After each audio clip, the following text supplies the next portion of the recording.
بسم الله والصلاة والسلام على أشرف المرسلين. كنحيي جميع المتابعين والمشتركين على قناة سفيرة الطبخ المغربي. وبالنسبة لوصفة اليوم كنقترح لكم حلوة اقتصادية وراقية جدا سهلة التحضير بدون بيض ولا خميرة. غنتحصلوا على أكثر من 170 حبة. الحلوة كتجي هشيشة بزاف، كتذوب في اليد قبل الفم، وغنحشيوها بحشوة خطيرة ولذيذة بزاف كتجمع ما بين القرمشة والتعليكة. ما نطولش عليكم الفيديو، تابعوه للأخير باش تعرفوا على المقادير وكذلك باقي مراحل التحضير. وبسم الله على بركة الله. أول خطوة غادي نقوم بها، غادي نحضروا الحشوة. في مقلاة فوق النار غادي نوضع نصف كأس ديال السكر حبيبات أو السكر سنيدة. غادي نحاول أنني نوزعه جيدا في المقلاة. بالنسبة للنار غادي نخليوها منخفضة جدا باش ما كيتحرقش. وملي كيبدا كيظهر لنا بأن السكر كيذوب في الجوانب، في هذه الأثناء غادي نخلط جيدا وغادي نستمر بهذه الطريقة حتى غادي يذوب لي السكر تماما. والنار دائما كنخليوها منخفضه لانه كميه السكر اللي استعملت فهي قليله، لهذا فهي سريعه الاحتراق. ملي كيذوب لي السكر تماما غادي نضيف نصف كاس ديال الماء المغلي ما يعادل 75 مليلتر. غادي نضيفو على دفعات، وهنا ينتبهوا باش ما يحرقناش هذا الخليط. من بعد كنبدا كنخلط، وهنا كنلاحظ بان السكر بحال بدا كيرجع ليا الحاله الاصليه ديالو وغادي يبدا يتحجر. فهنا غادي نخلي النار منخفضه وكنبقى كنستمر في الخلط حتى كنتحصل على خليط اللي كيكون بهذا القوام. من بعد ملي كيذوب ليا السكر تماما غادي نضيفو 10 قطع ديال الشوكولاته البيضاء وغادي نذوبوها جيدا في هذا الخليط. وملي كيذوب ليا الشوكولا صافي غادي نطفي على النار وغادي نزولوا المقلاة مباشره. غادي نوضعوا هذا الخليط في واحد الاناء وغادي نخليوه جانبا حتى كيبرد تماما. ممكن انكم تعاودوا تطحنوه باش كتحصلوا على واحد القوام اللي كيجي صراحه رائع جدا. في كاسرول فوق النار غادي نوضع ربع كاس ديال السكر حبيبات او سكر سنيده ما يعادل تقريبا 41 غرام. غادي نضيف ليه نصف كاس ديال الكوك اولا جوز الهند ما يعادل 30 غرام. وغادي نضيفو ربع كاس ديال الماء ما يعادل تقريبا 41 مليلتر. غادي نخلط هاد المكونات جيدا على نار اللي كتكون منخفضه باش ما كيتحرقوش لينا هاد المكونات. وغادي نخلي هاد جوز الهند حتى كينشف ليا تماما من الماء وكيصبح ليا على هاد الشكل. هنا ملي كينشف نسابه لا يتحرق لانه سريع الاحتراق. وملي كيصبح ليا اللون ديالو ذهبي غادي نضيف واحد الملعقه صغيره ديال الزبده وكنستمر في الخلط. والنار غادي نخليوها منخفضه وكنبقى في كل مره كنفتت باش كنتحصل على خليط اللي كيجي كله مفتت وما يتجمعش ليا هذاك الكوك ونتحصل على كرات. وملي كيصبح ليا اللون ديالو على هذا الشكل والقوام على هذا الشكل صافي في هذه الاثناء غادي نطفيو على النار وغادي نزولوا الكاسرول ومباشره غادي نوضعوها في واحد الصحن وغادي نخليه حتى كيبرد ليا تماما. ما نخليوش في الكاسرول لانه غادي يتحرق فيها. ملي كيبرد ليا هنا غنحاول نفتتو قليلا فقط غير بايديا. هنا غير الا لاحظتوا بانه تجمع ليكم غادي تفتتوه غير شويه بيديكم صافي. من بعد في واحد الاناء غادي نوضعوا هذاك الخليط ديال الكوك اولا جوز الهند وغادي نضيف اللوز اللي حمرته قليلا، لوز مجروش اولا لوز كونكاسي محمر. وغادي نخلط هاد المكونات. بالنسبه للكميات فهي اختياريه، الا بغيتوا يعني ديروا نفس الكميه اللوز هي نفسها الكوك بطبيعه الحال ممكن، هنا كيبقى لكم الاختيار. ثم غادي نجمع هذا الخليط بالكراميل اللي حضرناه في الاول. كنبقى كنضيف فيه بالتدريج حتى كنتحصل على واحد الخليط اللي كيجيني مجموع. غادي نجمعو جيدا بايديا حتى كنتحصل على هذا الشكل، خليط اللي كنشكل به اي شكل. من بعد غادي نحتاجو القليل فقط من الماء هكذا باش ملي نكون كنشكل كرات صغيره ما يلتصقوش ليا في اليدين. ثم غادي نشكل كرات اللي صغيره الحجم اللي غادي نحشيو بها من بعد الحلوه.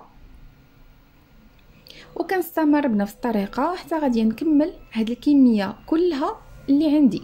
الكرات ضروري الحجم ديالهم خاص يكون صغير باش يتوالموا لينا مع الحبات ديال الحلوه. من بعد في قصريه غادي نوضعوا قبصه ديال الملح وغادي نضيف ليها ربعه ديال الزبده اولا 250 غرام. انا هنايا قطعتها باش كيسهل عليا انني نخدمها من بعد.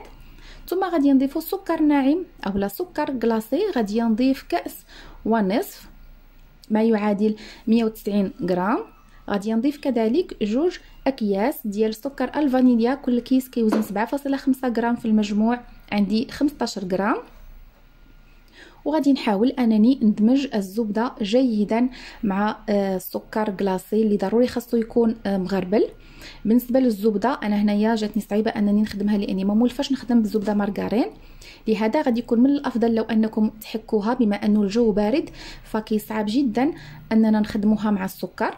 ولا كنتو غادي تستعملوا الزبده ديال العلبه اولا الزبده ديال العبار غادي يكون من الافضل لانها سهله في المزج وغادي تحصلوا على مذاق جيد للحلوى. من بعد غادي نضيفوا الزيت النباتي، غادي نضيف كأس ونصف، وغادي ندمج هاد المكونات جيدا مع بعض حتى كنتحصل على خليط اللي كيكون على هاد الشكل. كندمجو جيدا هاد العناصر. ثم من بعد غادي نضيفو النشا اولا المايزينا، غادي نضيف كأس ونصف، ودائما القياسات كناخذوهم بكأس ديال العنبه. المايزينا هنايا ضفت واحد 190 غرام. غادي ندمجها جيدا مع هاد المكونات، والنشا راه كيعطي واحد الهشاشه رائعه جدا للحلوه، كيخليها تجي هشيشه بزاف بزاف. من بعد غادي نضيفوا الدقيق الابيض بالتدريج، دقيق اللي كيكون خاص بالحلويات وضروري خاصو يكون مغربل. كنبقى نضيف فيه على دفعات، وفي كل مره كنحتاج دقيق كنزيد واحد شويه، وكنبقى كنجمع هذا الخليط حتى كنتحصل على عجين اللي كيجي بهذا القوام، عجين كيجي رطب بزاف بزاف، كنشكلوا به اي شكل ولكن ما كيلتصقش لينا باليدين. بالنسبه لكميه الدقيق اللي استعملتها فهي 750 غرام، لكنها راه كتختلف على حسب النوعيه ديال كل دقيق. من بعد كناخذوا القطع اولا قطعه من العجين وكنشكلها على شكل كرات اللي كيكونوا بنفس القياس. بالنسبه لهذا العجين فالكميه ديالته ما شاء الله كتكون كثيره، لهذا ممكن انكم تشكلوا منه عده اشكال ديال الحلوى. غادي نستمر بنفس الكيفيه حتى نكمل الكميه كلها اللي عندي. من بعد غادي ناخذ اول كره غادي نمددها في الراحه ديال يديا، وغادي نوضع الكره ديال الحشوه اللي حضرناها مسبقا صافي، وكنغلق عليها جيدا وكنوضعوها جانبا. بالنسبه للحشوه اللي حضرت معكم فهي كفاتني تقريبا في النصف الكميه ديال هذا العجين. حضرت هذا العجين حضرت نصه كان محشي بهذه الحشوه والنصف الاخر كان بدون حشوه، يعني ممكن تخرجوا من هذا العجين عده اشكال ديال الحلوى. غادي نستمر بنفس الكيفيه حتى غادي نكمل هذه الكميه كلها اللي عندي. غادي نوضعهم في الصينيه اللي كتدخل الفرن. في هذه الاثناء الفرن كيكون ساخن جدا. غادي ندخلوا الحلوى على نار اللي كتكون ما بين المنخفضه والمتوسطه حتى كطيب على خاطرها. هذه الصينيه الاولى كانت فيها الحلوى محشيه، والصينيه الثانيه كانت فيها الحلوى بدون حشوه. وهنا من بعد ما طابت لنا الحلوى فاللي كاينه على اليمين هي الحلوى اللي كانت فيها الحشوه. كيف ما لاحظتوا الحلوى راه كتجي هشيشه بزاف، وهذيك الحشوه كتجي ما بين معلكه وما بين مقرمشه، يعني واحد المزيج كيجي رائع. والحلوى اللي كاينه على اليسار فهي بدون حشوه، كيف ما كتلاحظوا كتجي هشيشه بزاف بزاف. وكتزيين خفيف غادي ناخذوا الشوكولاته البيضاء اللي ذوبناها في حمام مريم، وغادي نوضع الحبات ديال الحلوى في الشوكولات. غادي نغسوها جيدا وغادي نوضعها فوق بلاستيك، وغادي نستمر بنفس الطريقه حتى غادي نكمل هذه الكميه كلها اللي عندي ديال الحلوى.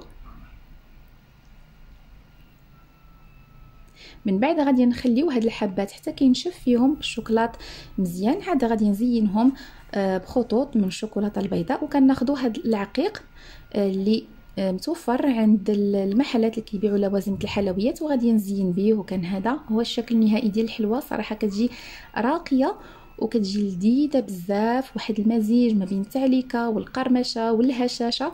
كنتمنى انكم تجربوها، وكنتمنى ان الوصفه ديال اليوم تنال استحسانكم. اعطوني ارائكم في التعاليق، ولا عندكم اي استفسارات او تساؤلات كذلك خليوها لي في التعاليق، ونتلاقاو ان شاء الله في فيديو قادم مع وصفه جديده. الى اللقاء.